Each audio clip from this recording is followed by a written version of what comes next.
అందరికీ నమస్కారం. నిన్నే వరిస్తా పార్ట్ 69. మన్మిత మార్నింగ్ రెడీ అయ్యి తన రూమ్లో నుండి బయటకు వస్తుంది. దేవికా గారు కిచెన్లోకి వెళ్తూ తనను చూసి కాఫీ టీ ఏమైనా అలవాటు ఉందా అని అడుగుతారు. నేను చేస్తాను అత్తయ్య అని వెళ్తుంటే, అవసరం లేదు నేను చేస్తాను, మీరు చదువుకొని చాలు అని ఆవిడ వెళ్తుంటే మన్మిత అత్తయ్య అని పిలిచేసరికి ఆగుతారు దేవికా గారు. మన్మిత ఆవిడ దగ్గరకు వెళ్ళి, మీరు నా మీద చాలా కోపంగా ఉన్నారని నాకు అర్థమవుతుంది.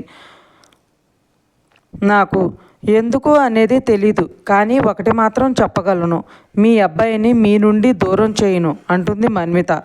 దేవిక గారు మన్విత వైపు చూసి, నా కొడుకు నా నుండి దూరం అవుతాడు అనే భయం కాదు మన్విత, నా కొడుకు ఆశయాలు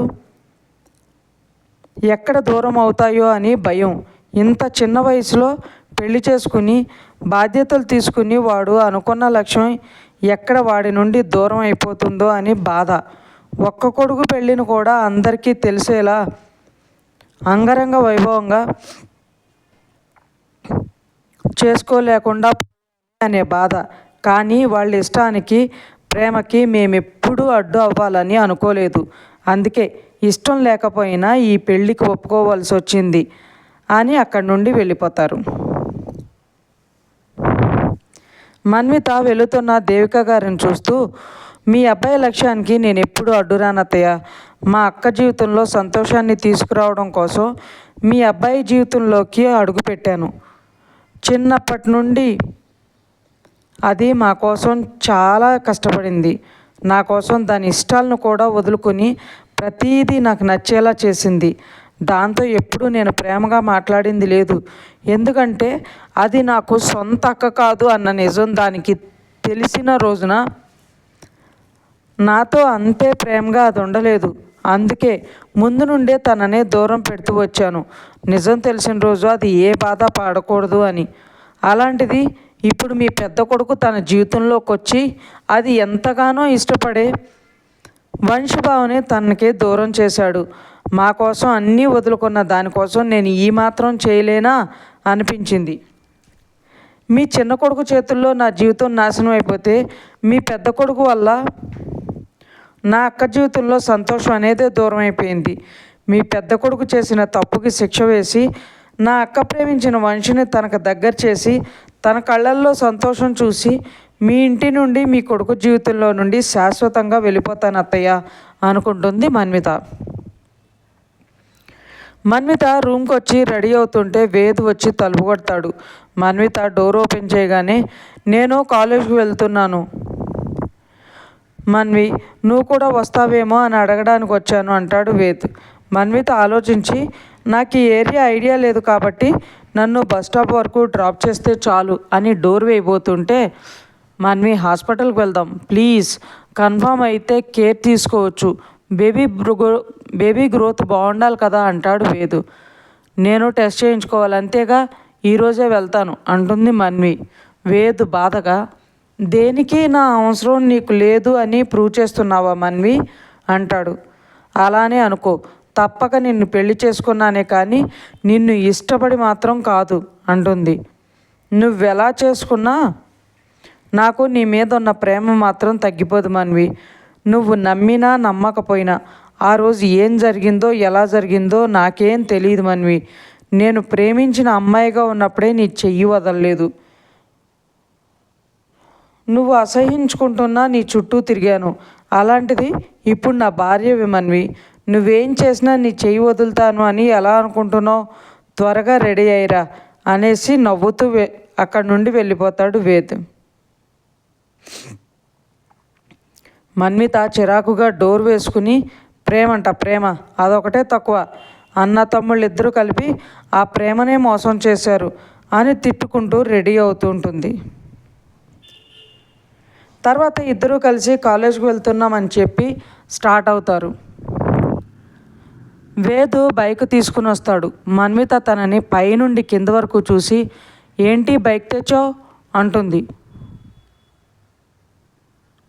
వేదు నవ్వుతూ, ఫస్ట్ టైం నా భార్యతో వెళ్ళే అవకాశం వచ్చింది, దాన్ని అంత ఈజీగా వదిలేస్తానా అంటాడు కన్నుకొట్టి. మన్విత సీరియస్గా వేలు పెట్టి చూపిస్తూ, ఏం చేస్తున్నావు అసలు, నువ్వు కొంచెం అయినా డీసెంట్గా బిహేవ్ చేయి అంటుంది. వేదు మన్విత వేలు చూపిస్తున్న చేయి పట్టుకుని బైక్ వెనక్కి లాగి, పెళ్ళాంతో కూడా డీసెంట్గా బిహేవ్ చేసేవాడు ఎవడుంటాడు బుజ్జి? అలా చేస్తున్నాడంటే వాడు ఒరిజినల్ క్యారెక్టర్ని హైడ్ చేస్తున్నట్లు. తన భార్యని వాడే మోసం చేస్తున్నాడని అర్థం. నేను బైక్లో రాను అంటుంది మన్వి. కార్ అంటే అమ్మ కొట్టేస్తుంది. మన్వి, అప్పుడే నీ కార్ ఏంట్రా అని. అందుకే ఎప్పుడు బైక్ని యూజ్ చేస్తాను అంటాడు. నేను ఆటోలో వెళ్తాను అంటుంది మన్విత. ఆహా, ఆటోలో? ఎక్కడి నుండి? కాలేజ్ వరకు? హహా, వాడు ఆస్తులు అడుగుతాడు అని నవ్వుతాడు వేదు. మన్విత ఆలోచిస్తుంటే వేదు తన పర్స్ తీసి మన్వితకిస్తూ, నీకు ఇష్టం లేనిది నేను ఎప్పుడూ చెయ్యను మన్వి. నీకు నచ్చకపోయినా చేసింది ఒకే ఒక పని, అదేంటో తెలుసా? నిన్ను ప్రేమించటం అంటాడు. మన్విత ఏం మాట్లాడకుండా వెళ్ళి బైక్ మీద కూర్చుంటుంది. వేదు హ్యాపీగా ఫీల్ అయ్యి మనసులో, ఇంతకుముందు చాలా భయపడేవాడిని మన్వి, నీకు నా మీద ప్రేమ లేదు, నాకెక్కడ దూరంగా వెళ్ళిపోతావో అని. కానీ ఇప్పుడు నా భార్యగా నా ఇంట్లో ఉన్నావు.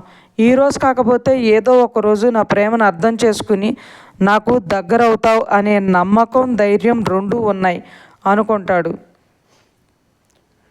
ఇద్దరూ కాలేజ్ దగ్గరికి వెళ్తారు. ఇద్దరూ కలిసి రావడం వాళ్ళ క్లాస్మేట్స్ చూసి చాలా ఆశ్చర్యపోతారు. ఇద్దరిది ఒకటే ప్రాజెక్ట్ అవ్వడంతో వాళ్ళ హెచ్ఓడి దగ్గరకు వెళ్ళి ప్రాజెక్టు గురించి మాట్లాడి బయటికి రాగానే వేద్ ఫ్రెండ్స్ వస్తారు. వంశీ, కీర్తన్ ఎక్కడ సురేష్ అని అడుగుతాడు వేద్. వాళ్ళు గైడ్ దగ్గర ఉన్నారా అని. అయినా ఏంటి వింత, ఈరోజు నిప్పు నీరు కలిసి వచ్చాయి, లవ్ ట్రాక్ స్టార్ట్ అయ్యిందా అని అడుగుతాడు సురేష్. వేద్ నవ్వుతుంటే మన్విత కోపంగా చూస్తూ, రేయ్, నీకు వేరే పనేం లేదా? ఇప్పటికే 16 సప్లీ ఎగ్జామ్స్ ఉన్నాయి, వెళ్ళి అవి ఎలా క్లియర్ చేసుకోవాలో ఆలోచించు అంటుంది. హలో ఫైర్, కాస్త తట్టుకో. నీతో మాట్లాడానా? లేదు కదా. వేద్తో కదా మాట్లాడాను. ఓ తెగ మధ్యలో దూరిపోతున్నావు అంటే నిజంగానే మా వాడి లవ్ని యాక్సెప్ట్ చేసావా ఏంటి అని వేద్ గడ్డం పట్టుకుని, వద్దే తల్లి, వాడిని కాస్త ప్రశాంతంగా ఉండని. ముందే మా వాడు అమాయకుడు. నీ దెబ్బకి తట్టుకోలేక నీ గయ్యాళతనాన్ని పెళ్లి చేసుకున్న 2వ రోజే పారిపోతాడే అంటాడు సురేష్ నవ్వుతూ. రేయ్ నిన్ను అని సురేష్ షర్టు పట్టుకుని, ఎవడ్రా గయ్యాళి? నా జోలికి వస్తే చంపేస్తా. నువ్వు నీ ఫ్రెండ్ ఎలా అయినా తగలడండి, అంతేకాని నన్ను ఇంకొక మాట అన్నా ఏం చేస్తానో నాకే తెలీదు అంటుంది మన్విత కోపంగా. రే బావా, నీకు ఈ రాక్షస్ తప్ప ఎవ్వరూ దొరకలేదా ప్రేమించడానికి? చూడ్రా ఎలా మ్యాన్ హ్యాండిల్ చేస్తుందో. రేపు నీ పరిస్థితి ఏంట్రా అని సురేష్ నవ్వుతుంటే మన్విత సురేష్ని విసురుగా తోసేసి నవ్వుతున్న వేదను చూసి కోపంగా వెళ్ళిపోతుంది. ఎందుకురా మన్వీని అలా ఏడిపిస్తావు? ఫస్ట్ ఇయర్ నుండి ఇప్పటి వరకు ఒక్కసారైనా తిట్టుకోకుండా మాట్లాడుకున్నారా? మీ ఇద్దరికి ఒకరంటే ఒకరు పడదు. మీ ఇద్దరు నాకే తగిలారు చూడు అని నుదుటి మీద కొట్టుకుని మన్విత వెనకే వెళ్తాడు వేద్. మన్వి, ఆగు, వాడేదో అంటే నా మీద కోపం చూపిస్తావే, అయినా మీ ఇద్దరికీ ఇదేం కొత్త కాదుగా అంటాడు వేద్. వాడు అలా మాట్లాడుతుంటే కనీసం ఆపుతున్నావా? ఆ మాటలన్నీ వింటూ నవ్వుతున్నావుగా అంటుంది మన్విత కోపంగా. వేద్ నవ్వుకుని, మీ ఇద్దరికీ ఇది మామూలే కదా మన్వి, అందుకే నేనెందుకు మధ్యలో దూరటం అని అంటుంటే, ఒకప్పుడు వేరు కానీ ఇప్పుడు నేను నీ బా అని ఆగిపోయి, నీ ఫ్రెండు చెప్పు ఇంకోసారి నా జోలికి రావద్దని అంటుంది. సరే అని ప్రాజెక్ట్ వర్క్ మీద కంపెనీకి వెళ్ళాలి కదా, డేటా కలెక్ట్ చేసుకోవడానికి వెళ్దామా అంటాడు వేద్. కల్పన వస్తాను అన్నది, తను రాగానే మేము ఆటోలో వస్తాం, నువ్వు బైక్లో ఆరా అంటుంది మన్వి. వేద్ సరే అని కల్పన కాల్ చేస్తే తనకి బాగాలేదని రాను అని చెప్తుంది.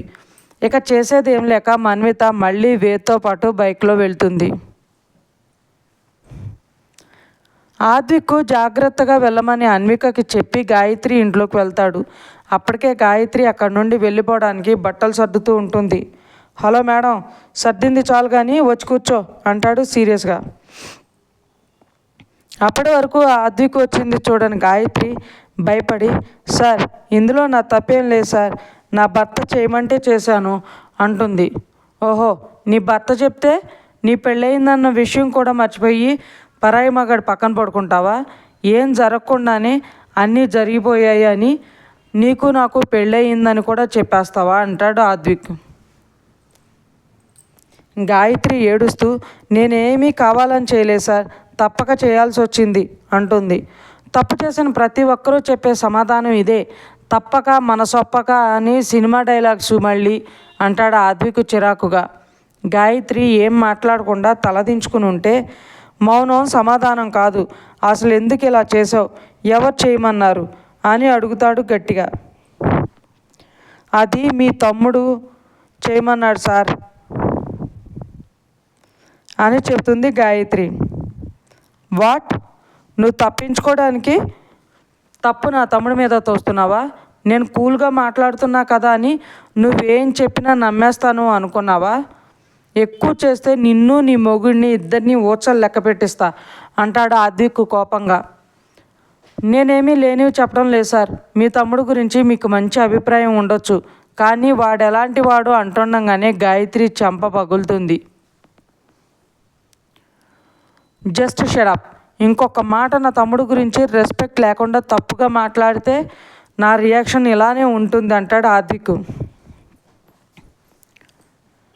గాయత్రి ఏడుస్తూ, నిజాలు మాట్లాడితే ఎందుకు సార్ మీ పోలీసు వాళ్ళకి అంత కోపం వస్తుంది? మీ తమ్ముడు ఉత్తముడు అని మీరు అనుకుంటున్నారేమో, కానీ వాడికి లేని అలవాటు లేదు, అన్న భార్య అంటే కొంచెం కూడా గౌరవం లేదు, అది ఇది అనే మాట్లాడతాడు. ఆ మినిస్టర్తో కలిసి చాలా తప్పులు చేస్తున్నాడు. నాకు కూడా ఇవన్నీ తెలియదు, కానీ మిమ్మల్ని మీ భార్యని విడగొట్టాలని ప్లాన్ చేసి నన్ను చేయమని అడిగారు, అందుకు నేను ఒప్పుకోలేదు. మా ఆయన నా చెల్లి పెళ్ళికి కావాల్సిన కట్నం ఇస్తాను అని చెప్పి ఒప్పించారు. లాస్ట్ మినిట్ వరకు నా మనసు ఒప్పుకోలేదు. అప్పుడే నన్ను ఒప్పించడానికి మీ భార్య గురించి చాలా తప్పుగా చెప్పి అని అంటుండగానే, నా భార్య గురించి తప్పుగా ఏం చెప్పాడు అంటాడు ఆద్విక్ సీరియస్గా. గాయత్రి ఆ అరుపుకు భయపడి, అది మీ వైఫ్ చాలా పాష్గా ఉంటుందని, డ్రగ్స్, డ్రింకింగ్, స్మోకింగ్ అన్ని అలవాట్లు ఉన్నాయని, అంతేకాకుండా తను రోజుకొక బాయ్ ఫ్రెండ్తో అని అనగానే ఆద్విక్ కోపంగా పైకి లేచి కూర్చున్న కుర్చీని ఒక తన్ను తన్ని బయటకు వెళ్తాడు. తనకి అన్విక గురించి అలా మాటలు వినేసరికి కోపం తగ్గట్లేదు. అలా అని కంట్రోల్ చేసుకోలేకపోతుంటాడు. అప్పుడే అన్విక రెడీ అయ్యి బయటకు వచ్చి ఆద్విక్ను కోపంగా ఉండడం చూసి, అది కూడా గాయత్రి వాళ్ళ ఇంటి బయట చూసేసరికి తన దగ్గరకు వెళ్ళి చేయి పట్టుకుని, అది కూల్, కొన్నిసార్లు కోపం పనికిరాదు, మొత్తం విషయం కనుక్కునే వరకు నువ్వు నీ కోపాన్ని దగ్గరకు రానివ్వకు ప్లీజ్ అంటుంది.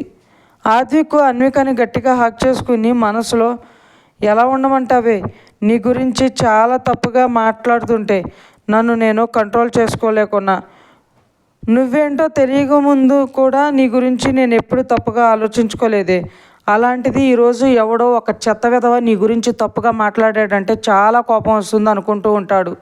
అన్విక ఆద్విక్ను పట్టుకుని, పోలీస్ ఆఫీసర్ అయ్యుండి ఇలా ఎమోషనల్ అవుతారా ఎవరైనా? అయినా నా ఆది ఇంత వీకా అని అడుగుతుంది. ఆద్విక్ అన్వికను వదిలి తన జుట్టు సరిచేస్తూ, నుదుటి మీద ముద్దు పెట్టి జాగ్రత్తగా వెళ్ళు, నేను రేపు మార్నింగ్ డైరెక్ట్గా కోర్టు దగ్గరకు వచ్చేస్తాను అంటాడు. సరే అని కూల్గా ఉండాది అంటుంది అన్విక.